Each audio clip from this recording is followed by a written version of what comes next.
Viewers, इसी topic को English में देखने के लिए देखिए दृष्टि आईएएस इंग्लिश यूट्यूब चैनल।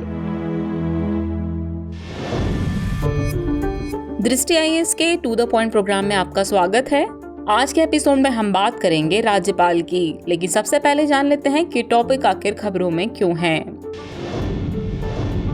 कई राज्यों में राज्यपाल के कार्यकाल की भूमिका और शक्तियां दशकों से संवैधानिक, राजनीतिक और कानूनी बहस का विषय रही हैं। इन दिनों ऐसा ही एक मसला चर्चा में है। चलिए जानते हैं राज्यपाल के पद से जुड़े कुछ संवैधानिक प्रावधानों के बारे में। राज्यपाल राज्य का संवैधानिक प्रमुख होता है। यह केंद्र सरकार और राज्य सरकार के बीच एक महत्वपूर्ण कड़ी के रूप में कार्य करता है। अनुच्छेद 153 के मुताबिक एक व्यक्ति को 2 या 2 से अधिक राज्यों के राज्यपाल के रूप में नियुक्त किया जा सकता है। राज्यपाल राज्य के संवैधानिक प्रमुख और प्रतिनिधि के रूप में दोहरी क्षमता में कार्य करता है। अनुच्छेद 154 के अनुसार भारत की कार्यपालिका शक्ति राज्यपाल में निहित होगी, जिसका प्रयोग वह स्वयं या अपने अधीनस्थ अधिकारियों के माध्यम से करेगा।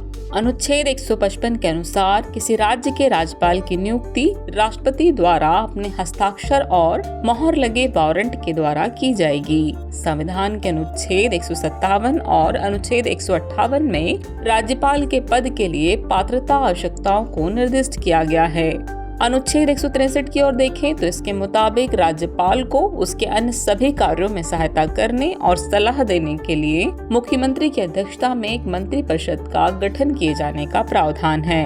अनुच्छेद 164 के अनुसार राज्यपाल चुनाव के बाद मुख्यमंत्री और मुख्यमंत्री की सलाह पर मंत्रिपरिषद की नियुक्ति करता है। अनुच्छेद 174 के मुताबिक राज्यपाल विधानसभा को आहूत, सत्रावसान और भंग भी कर सकता है।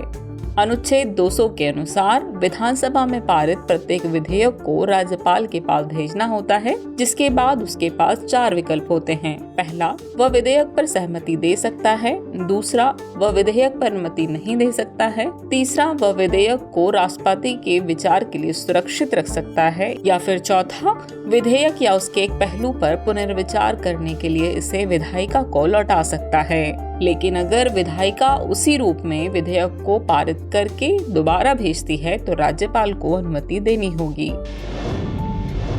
चलिए अब राज्यपाल के बाद उपराज्यपाल की भूमिका को भी देख लेते हैं। 1956 में एक संविधान संशोधन के माध्यम से अनुच्छेद 239 जोड़ा गया।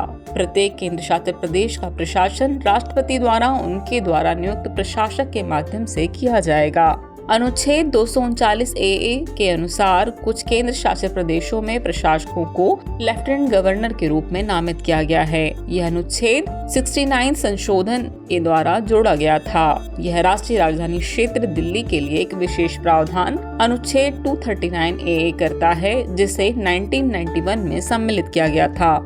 दिल्ली के उपराज्यपाल पुलिस, सार्वजनिक व्यवस्था और भूमि के विषयों को छोड़कर मंत्री परिषद की सलाह पर कार्य करते हैं। उपराज्यपाल आवश्यक होने पर अपने विवेक का प्रयोग कर सकते हैं। मंत्रियों के साथ मतभेद के मामले में उन्हें राष्ट्रपति से परामर्श करना होगा।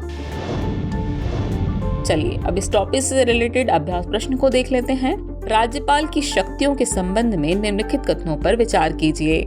राज्य की कार्यकारी शक्ति राज्यपाल में निहित होगी, जिसका प्रयोग वह स्वयं या अधीनस्थ अधिकारियों के माध्यम से करेगा। दूसरा कथन है, राज्यपाल की नियुक्ति राष्ट्रपति द्वारा अपने हस्ताक्षर और मोहर के तहत वारंट द्वारा की जाएगी। उपर्युक्त में से कौन सा या कौन से कथन सही हैं या फिर हैं केवल एक, केवल दो, एक और दो दोनों, और न तो एक न ही दो। तो व्यूअर्स, इस प्रश्न का जवाब कमेंट बॉक्स में देना न भूलें। जल्दी मिलते हैं नए टॉपिक के साथ, तब तक के लिए शुक्रिया।